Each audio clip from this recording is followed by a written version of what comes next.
In this video, the goal is to construct the perpendicular bisector of line segment AB. So the first thing we want to do is we're going to set our compass on point A, and we're going to make sure that we set the length of the compass to a length that is greater than half the length of line segment AB.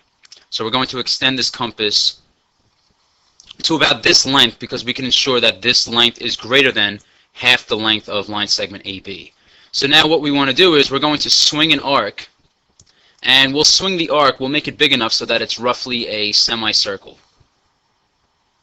So what we're going to do next is we're going to move the compass to point B, and we're going to do the same thing. We're going to keep the length of the compass exactly the same. It's crucial that you do not change the length of the compass for this step.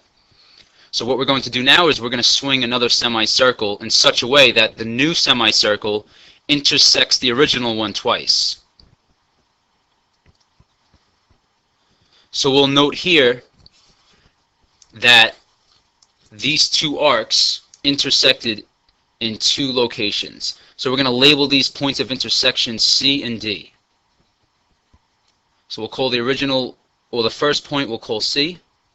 We'll call the second point of intersection D. So now next what we need to do is we're going to construct a line that passes through both points C and D.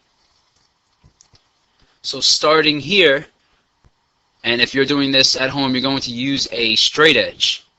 We're going to connect these 2 points of intersection.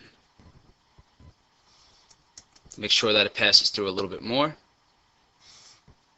Yeah, that's better. So now we note that line CD, we'll give arrows just so that we know that this line will go on forever in either direction. But we could say that line CD is the perpendicular bisector of line segment AB. So next what we want to do is we're just going to label this intersection point here. We'll call it E. So now by definition of the perpendicular bisector, we could say that angle CEB measures 90 degrees. So we could put our symbol here for 90 degrees. And also, the measure of angle AEC is also 90 degrees.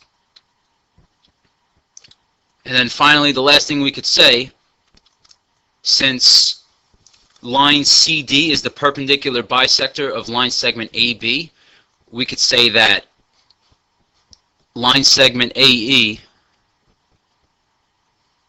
is congruent to line segment EB.